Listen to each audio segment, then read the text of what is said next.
Blessings, good evening to everybody. A wet Tuesday night, so it must be question and answer night. They say it's the effect of El Niño. I think that's Spanish, isn't it? The weather stream bringing rain into Australia from the Pacific. Causes and conditions, as usual, affect the weather. Nobody can command the weather. Some people don't like the rain, would like to get rid of it, but you can't do that because it just goes according to the laws of heat and temperature. But we can learn from it and learn from our reactions to whether it's weather, environment, things going on in the world, coronavirus, politics, all the things that affect us. They all give us an opportunity to learn about ourselves and life. Which kind of brings me to the first question. It says here, why does Buddhism talk so much about human suffering?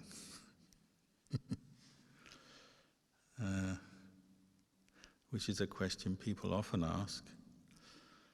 I think the brief answer is maybe the Buddha didn't just talk about suffering, he talked about the end of suffering and the path and way of practice that leads to the end of suffering. But, he would, in his teachings often he's laying out what the problem is before he's laying out the solution. But I think many people maybe don't give that much time to the Dhamma. They listen to a part of a talk, the first part, which talks about suffering, and they miss the end part. Maybe they get distracted or give up. They don't listen to the end of the story, so then they don't get the full picture about the Buddhist teachings. So try and complete the course. The Buddha taught suffering, and then he taught about the cause of suffering, and then the end of suffering, and the path that leads to the end of the suffering. What we call the Four Noble Truths. And this is a complete teaching. It's not that one part is more important than another. They're all important. So to be fair to the Buddha and his teachings, the Dhamma, we have to listen to the whole theory or whole explanation. We can't just stop at the first one and then judge the whole lot on just the first bit.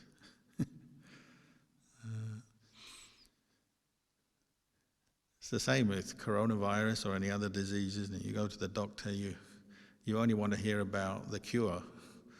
That's it. Nobody wants to hear about the cause and the treatment and the whole process. We just want the cure and we want it as quick as possible. Maybe that's our own internal desires and attachments. But the Buddha was somebody who took his time to explain things properly, both for the listeners and for future generations. And that's one of the great things about the Buddhist teachings. They're still here today. The explanations were so clear, and they were recorded orally first, now written down, so that later generations can still benefit from them even after the Buddha has entered parinibbana, passed away. So maybe give it a chance before you rush to judge it, that all it says is about suffering. Of course, the Buddha did talk about suffering, because that's the core, that's the problem. And you have to identify the problem properly. So he would talk about the different kinds of suffering we have as human beings, and there's different ways you can talk about suffering. In short, you might just say that which is painful. That which is painful, and nobody likes pain, physical pain, mental pain. So, because we don't like pain, we want to find a way out of it. And he was giving us a way out. So out of great wisdom and compassion, if you listen to the end of the teaching, there's not just about what is pain, but he's also saying, well, what is the way out of it? And how can we experience the end of it? And then he talked about suffering in different ways. The word is dukkha, sometimes dukkhata. Dukkha means that which is painful, difficult to endure.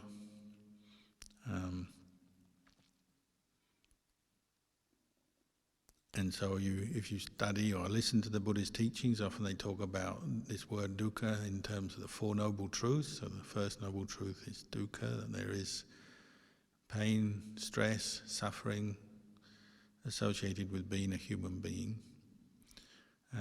But he also talked about them in what we call the three universal characteristics of existence. So anicca, dukkha, anatta.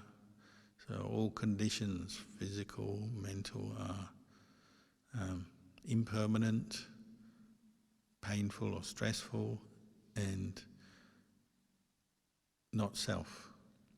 And these are three reflections that one develops as one cultivates the Buddhist path and provide one with clear insight into the way things are.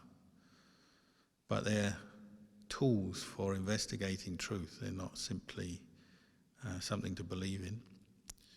So we have the Four Noble Truths, the three characteristics, and then lots of teachings about why or the nature of suffering in our existence. So another way he'd talk about it is, well, in a human person we have what we call the five aggregates, 5 groups of experience, and that's the physical form, feelings, so that's pleasant, painful, and so they call the painful feelings dukkha vedana, pleasant feelings are sukha vedana, so pleasant, unpleasant, and then neither pleasant nor unpleasant, because we are also experiencing more neutral feelings from time to time.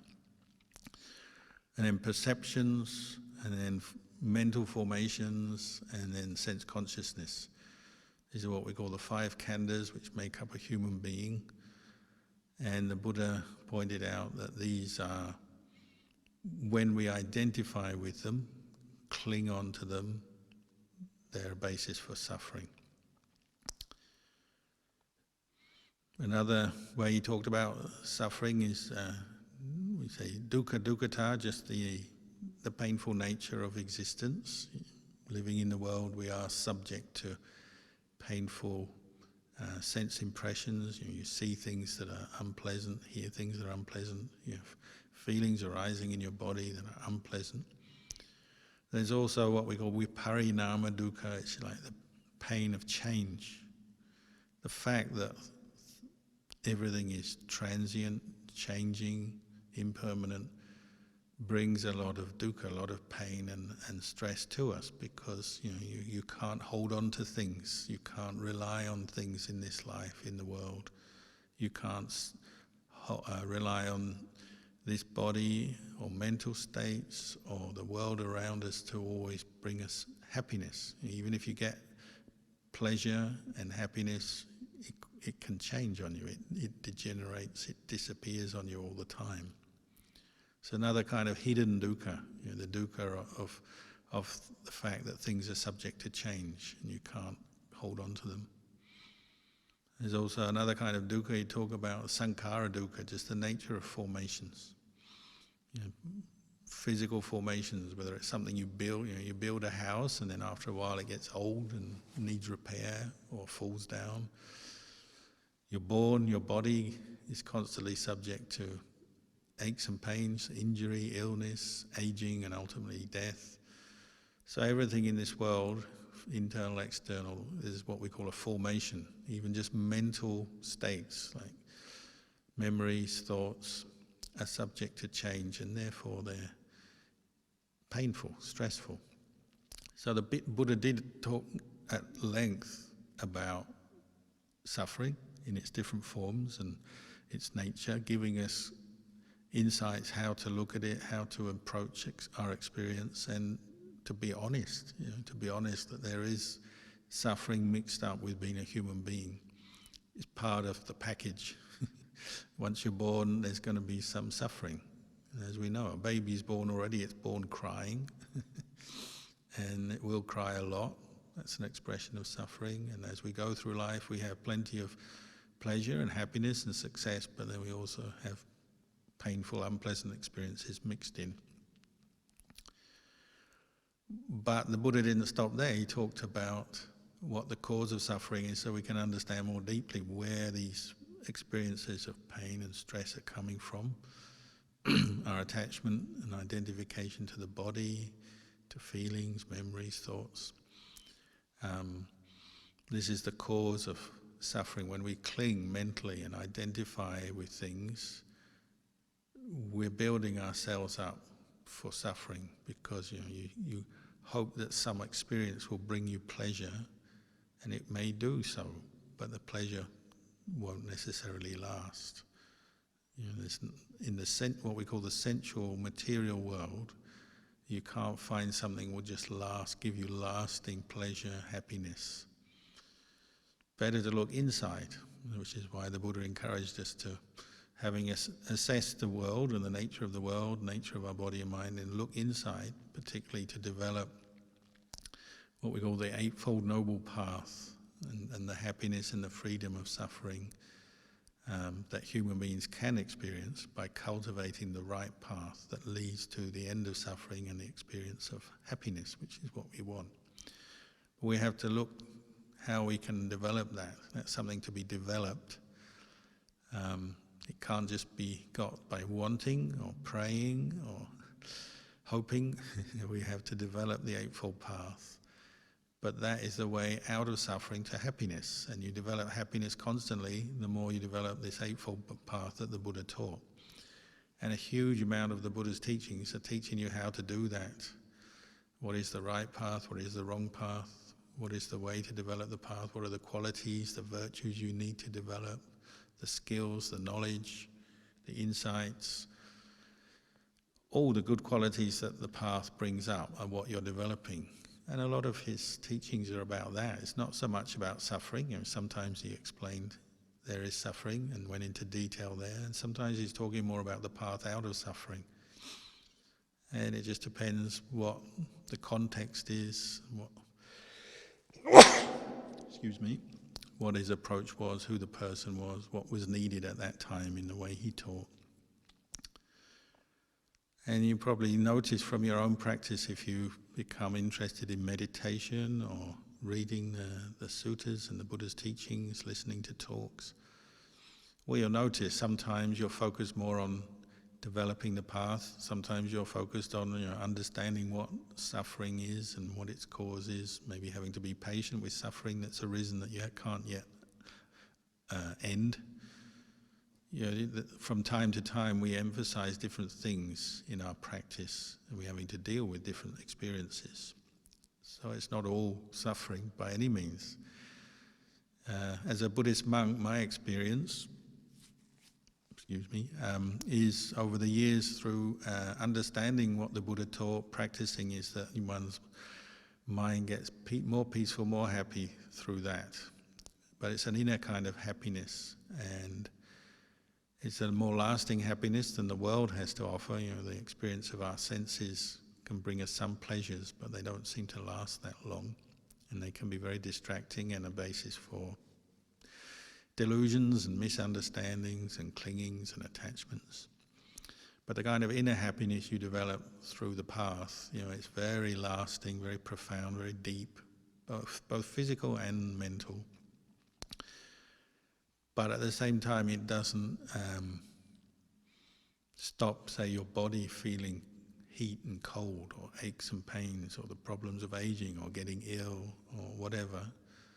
You still have to experience that, but you are now treating it with the eye of wisdom. The more you practice, you establish mindfulness and reflect on suffering, its cause, what it is, its nature, and then also where to let go of your craving and reactions that come up in response to suffering, which is really where we can improve our life. And the Buddha emphasized that over and over again.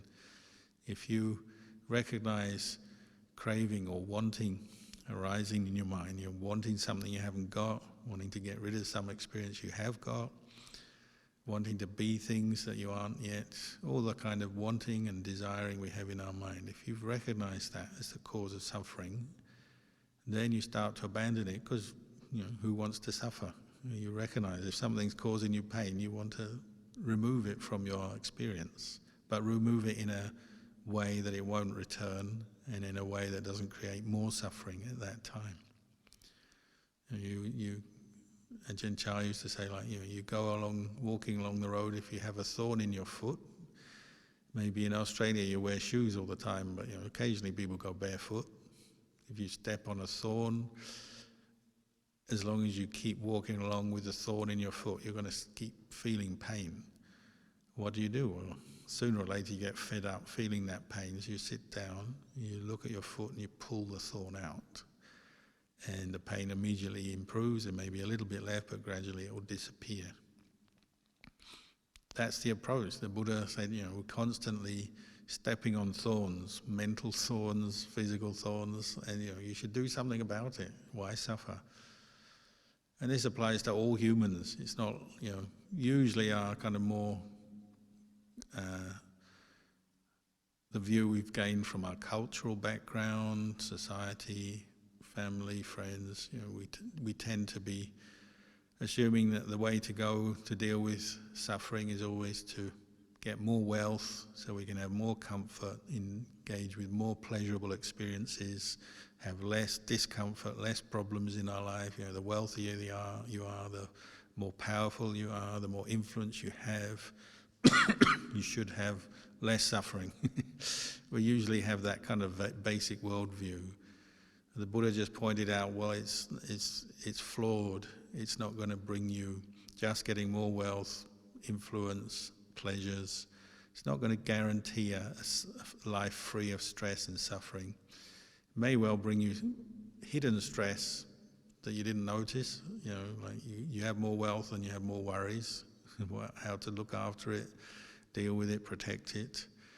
And you often have more disappointments because you're hoping that it's going to solve every problem, and it doesn't always. It doesn't stop you getting old or sick or dying. It doesn't stop you, having people not liking you and saying nasty things to you, or people treating you badly. It still can happen. All kinds of problems still happen in your life, even if you're very wealthy, influential. So it's not a guarantee of a life free from suffering. It's not wrong necessarily to gain more wealth, but it's more a matter of view, whether you're expecting that to solve all your problems and all your suffering, because it may not. Whereas having right view, reflecting on experience with mindfulness and wisdom and cultivating what we call right view, does lead to immediately a lot of suffering dropping away from your life. And then from right view, right understanding of what is suffering, its cause, and what you need to do to end it, then you start practicing accordingly, well, you can quickly reduce a lot of your mental stress and suffering and find inner peace and happiness. And there are people who have done that over the years, since the time of the Buddha up to the present day, and there are still people practicing that and going beyond suffering. So it's like a proven path. There's a track record. It's not just being idealistic or hoping. There are people who have done this. There are people who have removed all the kind of mental despair, anguish, sadness and grief from their mind through their practice by understanding the true nature of this world. Understanding with correct view, with mindfulness, with clarity, with wisdom. So in Buddhism, the highest quality is wisdom. Wisdom being the knowledge that helps you to abandon the causes of suffering from your mind. And so cultivating more wisdom, practicing more meditation, reflecting on the truth, listening to the Dhamma, reflecting on it in your daily life is the way wisdom grows. Respecting the teachings, the Buddha, is the way you incline your mind more towards the teachings. So after a while of doing that, hopefully you've got some more confidence and conviction in the Buddha and the path, and realizing, oh yeah, it does work to help us reduce suffering and then experience the happinesses of life. And you notice when your mind is more clear and understanding of say, simple things like what is a wholesome thought, what is an unwholesome thought, then you act accordingly. So when you notice more stressful, negative thoughts in your mind, you work to abandon them, to let them go, and develop more skillful states of mind. So, say, replacing anger with more kindness and compassion, replacing confusion with wise reflection, replacing states of fuzziness and delusion with mindfulness, and so on. By doing that, you notice you can quickly experience a lot of peace and happiness in your life, even if there are still unpleasant experiences to be faced, but your mind is in the best situation to deal with them. And we don't know what life will bring us in the future, but we can develop the right qualities to deal with the problems of living as a human being, and we can do that very well, and there are people who have done it very well. So be patient with the Buddhist teachings. I would encourage you, listen to all the way to the end of the talks, read all the way to the end of the books, take a moment just to absorb the full message from the Buddha, because it's not just about suffering, it's about the end of suffering as well, and everybody wants that. We all want to be free from suffering, we want to be peaceful, happy, so I'd encourage you to listen and study the teachings more, and then try and put them into practice, and you won't be disappointed.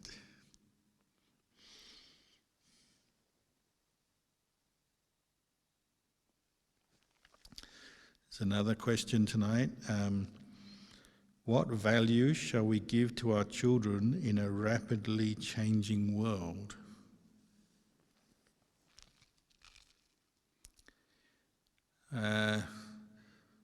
Well, there's a few different answers you could give there. And probably just continuing on from the last question, cultivating this Eightfold Noble Path instills, if one listens, studies, reflects on it, the teachings of the Buddha, cultivates this Eightfold Noble Path. It instills the tools, the mental tools you need to face the challenges of the world and to create less suffering for yourself and others, and cultivate more things of value and worth to yourself and to others. So this is the Buddhist path. This is what we would, I guess, want to pass on to kids. And kids can learn things from a very early age. You teach them kindness, show them love, support them, give them simple education when they're very young, like just a few years old. You want to do that as a gift to your children, say from parents. You want to give them a gift of encouraging them to investigate and use the Buddhist teachings. I think that's what I would do. I don't have children, so I'm not the best one maybe, but from what I've seen, kids can absorb the Dhamma, the teachings of the Buddha, from a very early age, and they can start benefiting from them. And the quicker you get to them, the quicker you can instill the Buddhist values and Buddhist teachings there, so that they don't lose their way in life. You can't make your child be a certain person, be a certain way, but you can give them lots of love and support and educate them so that they can develop some useful values, good values that will help them through their life.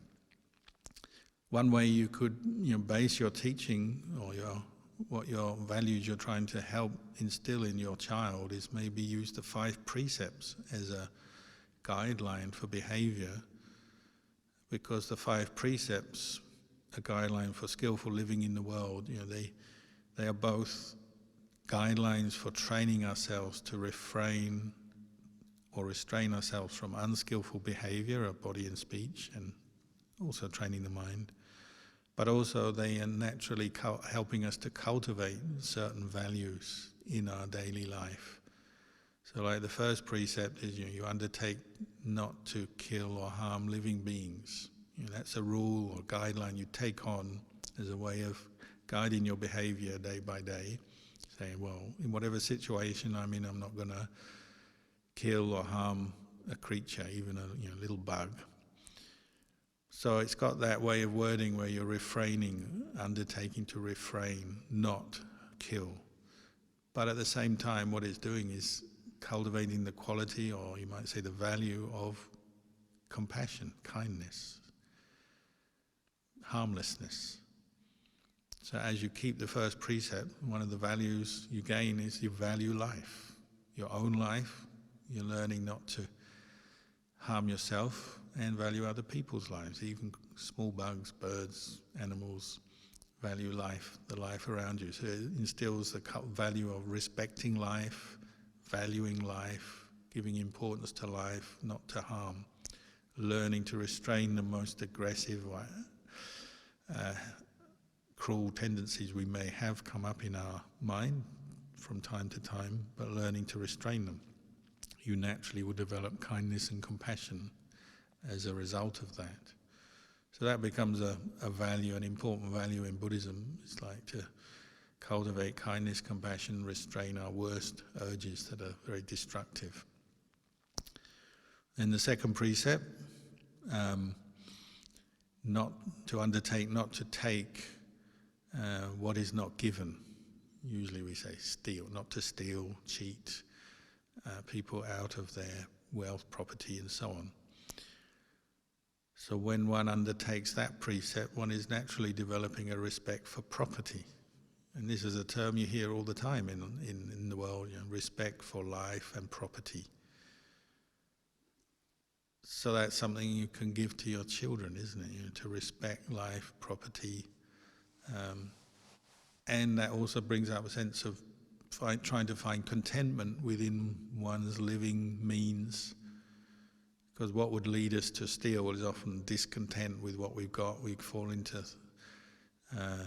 thoughts of greed, selfishness. They take over the mind and maybe lead us to cross lines, do things that are illegal, criminal, or inappropriate. But when you're practicing the second precept, you're developing the sense of respect for property. Whatever the situation, you're going to learn to live within your means rather than go out to take away something from somebody else. And so for a kid, that may be something very simple, like a piece of food or a treat or a toy. You're learning to respect, this toy belongs to someone else. You can only use it if they let you or you ask, and so on. So you start on the very simple level like that, but you keep that, developing that principle, that guiding value in their life to respect property, to respect life, respect property. I can remember being a kid, many arguments over who took the treat, the sweet, the cake, the this, the that. So you're learning in those situations. Or you go to school and someone else has got a better toy or gadget than you, or nowadays maybe a better phone than you. You're encouraging them to respect the fact that's that person's property. They love their property, they don't want to lose it, just as you love your property. The third precept is about respecting relationships, honouring relationships, respecting them, whether it's your own partner, and maybe kids don't yet have that, but they can get the idea, the concept. If you have a partner, a mother, a father, they're partners, people in a relationship, you have to respect the relationship, because the opposite is not respecting it, not caring, and maybe psychologically harming your partner if you cheat on them, or breaking up someone else's relationship, and so on. So instilling that value of respect for relationships, appreciation of people, recognizing the harm that one can do if one doesn't respect relationships. And just encouraging that. Maybe you start on the level of just friendships. When you're a kid, you still have boyfriends, girlfriends, friends. So respecting friendships, not trying to break up other people's friendships, and so on. Learning moderation, and as the kid grows older, then learning moderation in one's behaviour. One boyfriend, one girlfriend is enough. Don't need many at the same time, and maybe sometimes pointing out all the harm that comes when we don't respect relationships. If people were more respectful of their relationships, practice more moderation in life, a lot of the world's suffering would disappear. There'd be less divorce, less separation, less kids being caught between two separating parents because they've maybe for whatever reason. It's not always from not respecting a relationship, but that's often one part of it. Go off with someone else, cheating on a partner and so on. Often the kids are the ones who suffer. So instilling that sense of respect and thinking about one's actions, learning to be modest in one's actions. The fourth precept, undertaking to refrain from false speech, usually means lying, but also abusive speech, deceptive speech, disparaging speech, speech that sets people apart, divisive speech, and frivolous, useless speech. The four aspects of right speech are developed when one refrains from false speech. One is promoting good speech, honest speech, true speech. When I was a kid, they always were saying, you don't like it when someone lies to you, so don't lie to others. So the value of loving honesty and truth and being aware of speech and the effects of our speech on other people, encouraging us to show kindness, compassion through our speech, speech that is helpful, useful rather than waste of time or distracting, and so on. Just trying to promote the value of valuing speech and then the intention behind the speech, promoting wholesome intentions. The last, again, for a little kid it may be not so relevant, but can still get the point across, encouraging the fifth precept to refrain from drink and drugs that cloud the mind, delude us, put us into deluded mental states. To refrain from that promotes sobriety and clarity. And you want your kids to be clear-headed, clear-minded so they can make wise choices in life. Well, this is one precept that helps that. So every precept has not only the thing you're refraining from and avoiding in your behavior, but it's also an opposite, the wholesome side, which is cultivating very wholesome, skillful qualities and developing values. The love of honesty, the respect for life and property, practice of compassion, respect for relationships, and so on. You're giving them the right kind of ideas, and also just maybe the teaching on karma. The Buddha made that a very clear part of his teaching his own son after he was enlightened, teaching Rahula, the young novice, teaching him that you have to reflect on the actions you engage with in the world and then the consequences of your actions. And when we say actions of karma, it's body, speech and mind, so even just your thoughts. They all have consequences.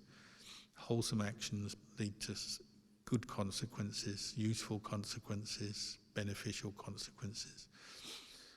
Unwholesome motivation in our actions leads to more pain, more suffering, more problems for ourselves, for others.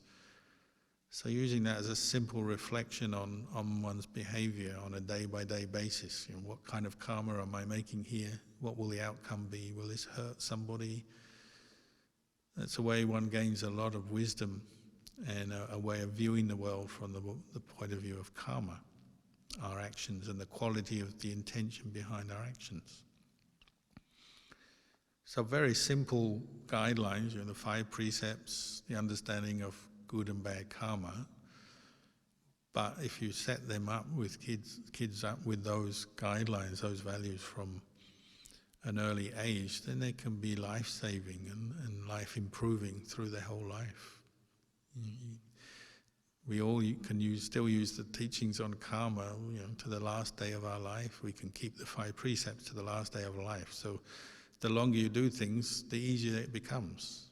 The more often you contemplate your karma, the sharper your mind becomes, understanding what is good and bad karma and being aware of the consequences of it. And then, the more you practice the 5 precepts, the more you're developing these wonderful, wholesome qualities, which is the way to a happy, peaceful mind. So there's 2 ideas for teaching kids, 5 precepts and karma.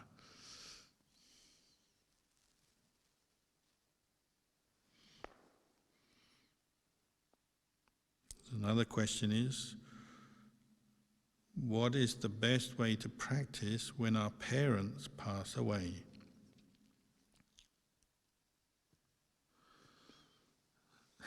Well, after just talking about kids, we're talking about parents. When our parents pass away, it's a time for gratitude, isn't it? Think of your parents with gratitude. If they have been Buddhist parents teaching you all these useful values and things, that would be a great way to start reflecting on the life of your parents. And in simple terms, when parents pass away, the Buddhist practices are all what we call making merit on behalf of our parent who's passed away. And making merit, how do we do that? Well, practicing dana, sila, bhavana, developing meditation, both states of calm and then insight. All of this is making merit. All of this can be dedicated to a parent who's passed away. And you think about it in Buddhist circles, when someone passes away, well, even before they passed away, say, if they're in hospital, we know they're ill or dying, well, we often are already starting to meditate for their well-being, bring them to the Dhamma, playing tapes, recordings of chanting Dhamma talks, reading Dhamma talks to them, maybe in their last period of their life, giving them a lot of support, meditating for them, showing them kindness, caring for them, of course, in the last stage of their life. And then once they've passed away, then to make merit on their behalf. Someone continues some of those practices, maybe continues to meditate and chant on the behalf of the parent and sharing the merit with them, sharing the happiness, the goodness that is generated from your skillful actions, dedicating it to your parents after they've passed away.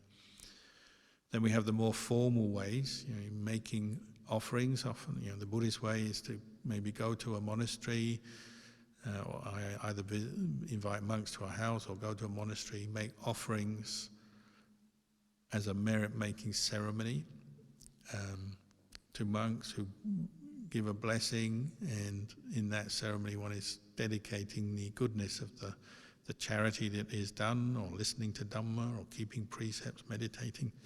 One is dedicating all that to the parent, and that can be done multiple times or one main occasion. It depends on the situation. And one can continue practicing at home, dedicating merit for the parents. And one does this partly for the one who's passed away, in the belief that making merit can generate happiness, goodness that we can dedicate to the one who's passed away. But not only that, we're also making merit for ourselves, the living, because death tends to be a time where people fall into grief, sadness at the loss of a loved one, which is quite natural. So a skillful way to deal with that grief, the loss, the separation, is making merit, uplift the heart, do something good at a time when you're feeling sad, depressed, even angry. So it's a skillful way of dealing with the grief. Rather than sitting there with the grief, we're doing something good in the midst of our grief, something good for us, uplifting our mind, and as I said, reflecting, remembering with gratitude the parent who's passed away. And we do that. We talk about them, we reflect on them, we remember them with gratitude, bringing up those qualities in our heart. You might say are the correct qualities for people who have helped us. It uplifts the mind at a time when we're feeling shocked or grief-stricken. Another advantage is if you say you come to a monastery and make an offering, you're supporting the religion, which is a bigger issue, but it's a good thing to do, making good karma, making merit again, and you're providing the means for the Buddhist teachings to continue in the world as you support, say, a monastery or group of sangha somewhere. You're providing the means for the teachings to continue, places of practice to continue, which will help us in the future, and has that much deeper, broader meaning to our lives. But it's actually the cause of it is from the passing away of parent. One is doing something very skillful, and it can lead to many good outcomes. People also do a lot of charity at a time of death, often donate to charities and so on. And that's a very good thing to do. It uplifts us, and it turns the event, which is very sad, into something that's more meaningful and developing very good things at that time. Just as an aside, as a monk, then we have teachers, and some of our teachers, like Luang Por Chah, when he passed away, most people believe he was an arahant. So they had merit-making ceremonies and people meditating and chanting and merit-making and all kinds of things happening for a long time after he died. But nobody really was feeling, oh, he needs the merit. It's not like we're doing it to pass on to him because he's suffering because he's died. It was more out of gratitude and appreciation for his life. And an immense amount of good was done after Luang Por Chah died. It's not that you want the teacher to die, but once he died, to honour his memory, to reflect on his life with gratitude, led to, a year of meditations, sessions, chanting, teaching going on, dana, merit-making ceremonies, things being offered. The monastery was kind of rebuilt for his funeral, which took place a year later. So much good was done after he died. But it wasn't that he needed that, it was just out of love, respect, honour, gratitude for the teacher. And so, death is the last thing we want in life, whether it's our own or our loved ones. But in actual fact, it can often lead on to many good things. As a monk, your teacher dies, often it leads you to spur on your efforts to meditate more, put more effort into your practice. Lay people as well. And to do more good things. That's kind of an aside. Merit making isn't always about sharing merit, sending merit to the person. It's also about doing good things for ourselves, continuing with our lives in a good way, which is probably what any parent would want for their kids, isn't it? We want our kids to be happy.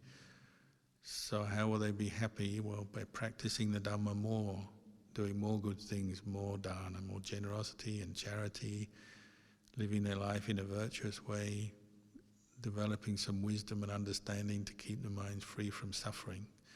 That's what parents want for their kids. So, to go on and practice the Dhamma to honour your parent would be a wise response to the passing of your parent.